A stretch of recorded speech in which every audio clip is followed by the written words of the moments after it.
Hello मेरे सभी प्यारे दोस्तों, कैसे आप सभी लोग? बढ़िया, मस्त, बिंदास। आई होप जहाँ कहीं होंगे सही, स्वस्थ और खुश होंगे। मैं अभिजीत सर अपने YouTube channel Abhijit study studio पर आप सभी का पुनः स्वागत और अभिनंदन करते हैं। आज हम लोग क्लास 8 की कक्षा 8 एक्सरसाइज लेकर आए हैं। अभ्यास हमारा 1.1 है। बहुत से बच्चों की ये हमसे मांग थी कि सर कक्षा 8 की एक बार कक्षा 8 की भी गणित साथ में पढ़ा दीजिएगा। तो हमने कहा चलिए ठीक है, समय मिलते ही पढ़ाते हैं। तो हम लोग यहाँ पर पहली जो क्लास है लेकर के आए हैं, इसमें दिया गया है।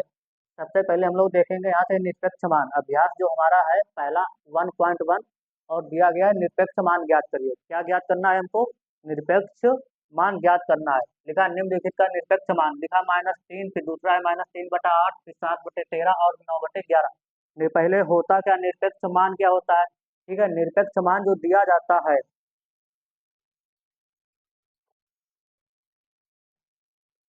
चलिए, क्या हम लोग बात कर रहे थे निरपेक्ष मान की। तो निरपेक्ष मान होता क्या है? तो सबसे पहले जो हम निरपेक्ष अगर मान की अगर यहाँ से बात करेंगे, निरपेक्ष मान, ठीक है, तो निरपेक्ष अगर मान यहाँ से हम बात करेंगे, तो निरपेक्ष जो मान होता है मेरे बच्चे, यहाँ से क्या होता है देखिएगा। निरपेक्ष मान हमेशा ध्यान रखना है, जो निरपेक्ष मान दिया जाता है कि किसी परिमेय संख्या का ये दिया जाता है। ये भी एक बात जो है, निरपेक्ष मान जो दिया जाता है वो हमेशा परिमेय संख्या का दिया जाता है। ठीक है, तो हम यहाँ से क्या लिख सकते हैं? किसी परिमेय संख्या का, किसी परिमेय संख्या का अचिन्हित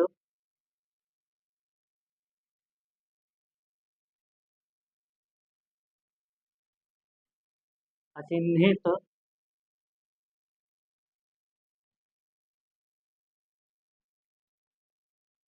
किसी परिमेय संख्या का अचिन्हित मान जो होता है, उसका निरपेक्ष मान कहलाता है। क्या कहलाता है? निरपेक्ष मान कहलाता है। ठीक है, अब हम ये भी कह सकते हैं कि इसको हमेशा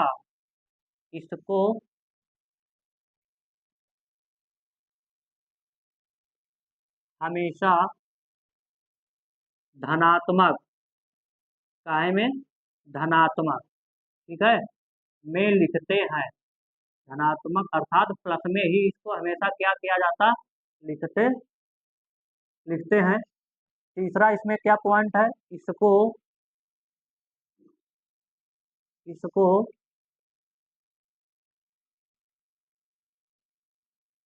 से प्रदर्शित किया जाता है, प्रदर्शित करते हैं। ठीक है, हम क्या हमने लिखा है?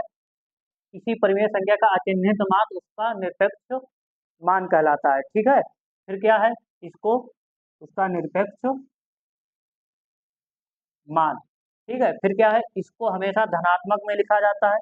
तीसरा पॉइंट है, इसको हमने इस तरीका से, ये वाला जो फिगर निरपेक्ष मान ये होता है, निरपेक्ष मान का ये सिंबल दिया गया है। ठीक है, सिंबल जो है इसको इस वाले निशान से हम दोनों साइड से बड़ी सी लाइन, उसके अंदर संख्या लिखते हैं, फिर हम उसको हम प्रदर्शित करते हैं। ठीक है, राइट। चलिए अब हम चलते हैं यहाँ प्रश्न के ऊपर। ठीक है, तीनों पॉइंट जो है नोट कर लेना है, और नोट करके अब देखना है पहला जो प्रश्न दिया गया है, एकदम शानदार।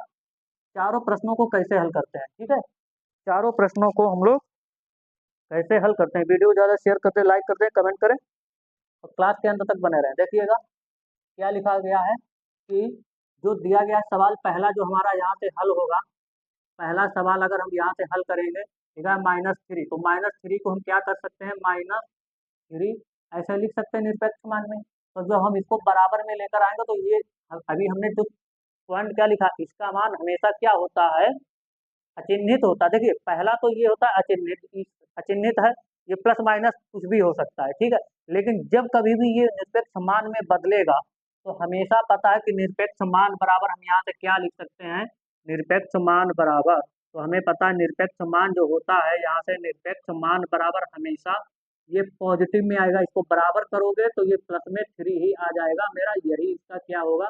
आंसर होगा मेरे भाई। ठीक है, समझ गए एकदम। ठीक है, चलिए अब यहाँ से हम दूसरा क्वेश्चन देखते हैं। दूसरा क्या है? -3/8। ठीक है, तो जो 3/8 है, पहले इसको निरपेक्ष मान में लिख लेंगे -3 और बटे में 8 लिख लिया। ठीक है, अब हम निरपेक्ष मान लिखेंगे, निरपेक्ष मान बराबर, तो निरपेक्ष मान हमारा क्या आ जाएगा, यहाँ से निरपेक्ष मान बराबर जो हमारा आ जाएगा, क्या आएगा, इसी को ओपन करोगे, बस बाहर लेकर जाके जाना, प्लस में कर देना है, केवल माइनस का चिन्ह गायब कर दो, बस आ गया मेरा आंसर। निरपेक्ष मान जो होता है हमेशा माइनस है तो प्लस में लिख दो, और प्लस है तो वो ऐसे प्लस में रहने दो। ठीक है, तीसरा सवाल यहाँ से देखते हैं। तीसरा सवाल मेरा है 7, इसको निरपेक्ष मान में हम 7/13 इस प्रकार से लिखेंगे। तो यहाँ से निरपेक्ष मान बराबर क्या लिखेंगे, निरपेक्ष मान बराबर, तो निरपेक्ष मान बराबर में 7/13। ठीक है, अगला है हमारा चौथा सवाल दिया गया है 9/, इसको भी निरपेक्ष मान में लिख लो 9/11। ठीक है, अभी इसको निरपेक्ष मान में बाहर करेंगे हम, तो काय में आ जाएगा, जो पॉजिटिव में वो पहले से है हमारा, तो उसमें हम देखिए, अगर यहाँ प्लस में है तो तुम्हें माइनस नहीं करना। ये प्रश्न में कुछ हमारे दिमाग में प्रश्न चल रहा होगा कि सर ने यहाँ माइनस था तो प्लस में कर दिया, अगर यहाँ प्लस होगा तो माइनस कर देंगे। ठीक है, निरपेक्ष मान कभी भी माइनस में कभी भी जो है कभी नहीं आता, ये ध्यान देना है। हमेशा क्या आता है, हमेशा प्लस में ही आता है। प्लस में ये है, प्लस में है तो सेम वैसे लिख दो बस। ठीक है, अगर निरपेक्ष मान के अंदर वो पूछेगा तो ये हमारा सिंबल है निरपेक्ष मान का, ये ध्यान रखना है। ठीक है, ये वाला जो सिंबल इस टाइप का होता है, ये हमारा, ये जो लाइन होती है ये निरपेक्ष मान की ये लाइन होती है। ठीक है, समझ गए, तो निरपेक्ष मान हम इस प्रकार से हम लोग निरपेक्ष मानों को क्या करते हैं, हल करते हैं। राइट, ठीक है, समझ रहे हैं ना अच्छे तरीका से। चलिए अब हम चलते हैं दूसरे प्रश्न की ओर। ठीक है, देखते हैं दूसरा प्रश्न क्या है हमारा यहाँ से। चलिए हमारा दूसरा प्रश्न आ गया है, लिखा है निम्नलिखित को सरल कीजिए। ठीक है, निम्नलिखित को हमको सरल करना है, प्लस में दिया गया, ये देखो निरपेक्ष मान में ही ये है। ठीक है, अभी जो हम पीछे पढ़ रहे हैं निरपेक्ष मान, उसी में ये दिया गया है कि 2/5 -2/3 है निरपेक्ष मान, और इधर दिया गया है -9/7 और प्लस में 11/3, ये निरपेक्ष मान में है। ऐसा कभी ना गलती करना कि निरपेक्ष मान में उठा करके यही संख्या हम बाहर लिख देंगे। ठीक है, देखिएगा बहुत से बच्चे यहाँ पर क्या करते हैं, ये निरपेक्ष मान है तो 2/5 और ये माइनस है तो प्लस में कर देंगे 2/3। ये भैया तरीका एकदम गलत है, ये तरीका हमको नहीं करना है। ठीक है, ये एकदम रॉन्ग तरीका है, ऐसे नहीं प्रश्न किया जाता है। कभी भी निरपेक्ष मान में एक साथ में दो निशान, दो जो हमारे पद दिए जाएंगे कभी नहीं। आप पदों की संख्या देखो, पहले पद मेरे दो लिखे, एक इधर एक इधर, तो दो पद कभी भी एक साथ ओपन नहीं कर सकते हो ब्रैकेट के बाहर। समझ गए, पहले अंदर एक तुमको पद बनाना पड़ेगा, उसको बनाने के लिए क्या करना है देखिए।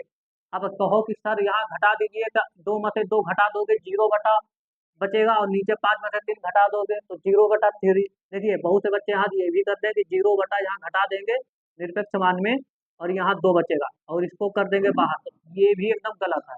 ठीक है, कभी भी घटा नहीं सकते हो, क्यों नहीं घटा सकते हम, घटेगा, ऐसे नहीं घटा सकते। उसका एक क्या है, रूल्स है, नियम है हमारा, कुछ तो नियम है, वो है ये है कि कह रहा है कि हमारा रूल्स ये कहता है कि जब तक नीचे का हर बराबर नहीं हो जाएगा। ठीक है, हमें पता है कि जो भिन्न बराबर दिया जाता है, भिन्न बराबर क्या होता है, अंश बटा हर होता है। ये बात हम लोगों ने पढ़ी थी, सभी बच्चे जानते हैं, हम लोग ये बचपन से सीखते चले आए हैं। हम लोगों को ये कक्षा 3 4 में सिखाया जाता है कि भिन्न बराबर अंश बटा हर होता है। ठीक है, तो हम लोग जानते हैं कि अंश बटा जो हर होता है, सवाल जुड़ेगा या घटेगा जब।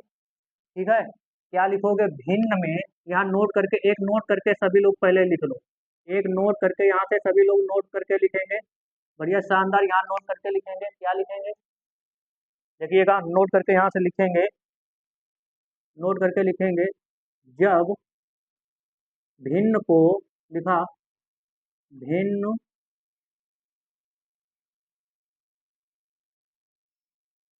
को जोड़ने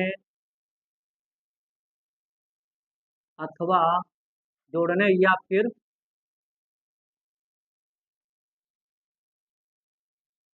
घटाने के लिए, घटाने के लिए सबसे पहले सबसे पहले हरों को बराबर किया जाता है, किया जाता किया जाता है। ठीक है। जब कभी भी भिन्न को जोड़ने या फिर घटाने की स्थिति, देखिए हमने यहाँ पर गुणा भी नहीं लिखा, भाग भी नहीं लिखा, केवल दो ही ऐसी हमारे पास स्थितियां आती हैं भिन्न में, जोड़ या फिर घटाने के लिए। ठीक है।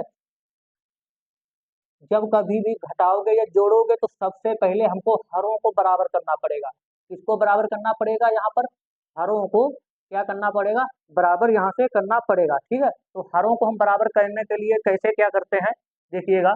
तो सबसे पहले हरों को हम बराबर करने के लिए क्या करेंगे, जो अब हमारा प्रश्न दिया गया है, नोट करके लिख लिया है। ठीक है। ठीक है, नोट करके लिख लिया है। तो अब हम हर को यहाँ क्या करेंगे, बराबर करेंगे। तो हर को बराबर करने के लिए क्या करोगे, देखिएगा।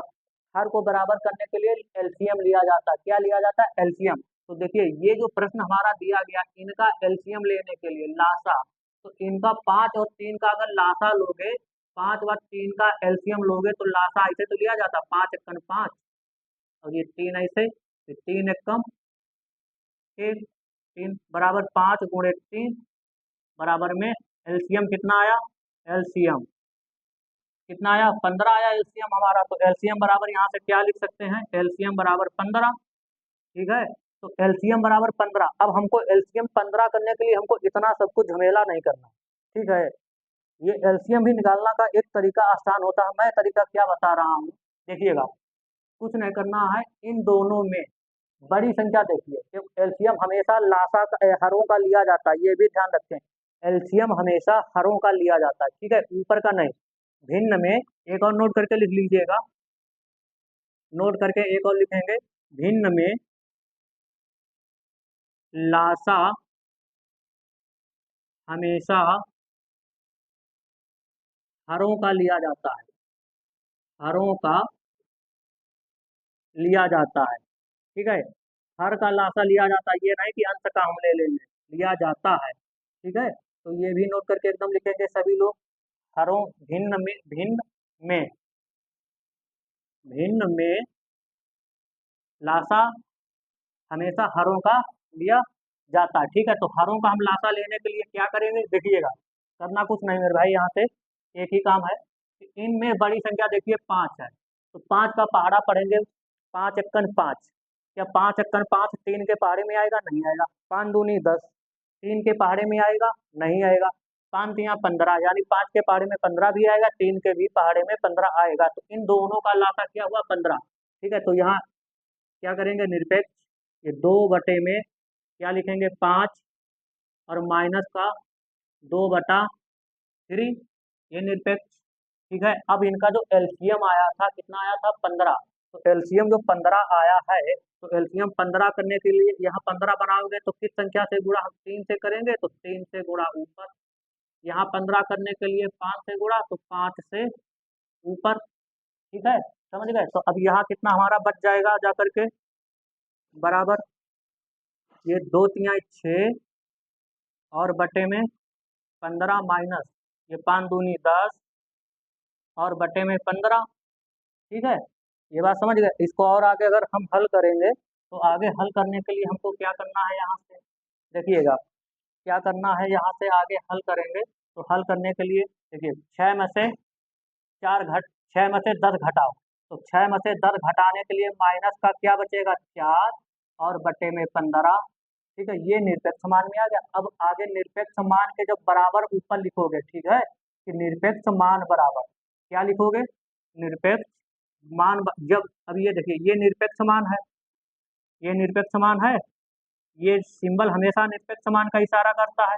अब अंदर है माइनस, जब निरपेक्ष मान के बाहर लिखोगे तो 4 प्लस में आ जाएगा, 4 बटे में 15 जो होगा इसका सही आंसर होगा। ठीक है, समझ गए? चलिए दूसरा प्रश्न अब करते हैं। दूसरा बहुत जल्दी हो जाएगा। ठीक है, चलिए देखते हैं दूसरा प्रश्न क्या है हमारा।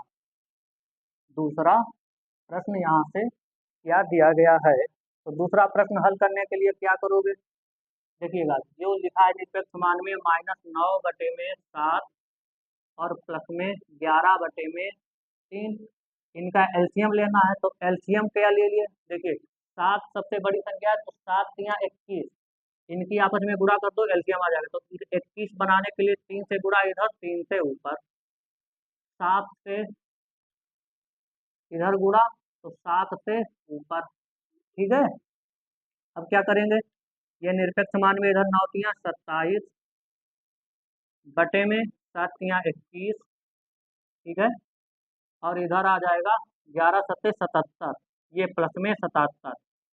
ठीक है, निरपेक्ष मान, यहाँ से क्या करेंगे हम, 27 माइनस का ये प्लस का है, तो प्लस में संख्या हमारी बचेगी आकर के, घटा दो, घटा दोगे कितना बचेगा हमारा 0, और उधर आ जाएगा 50 और बटे में 21।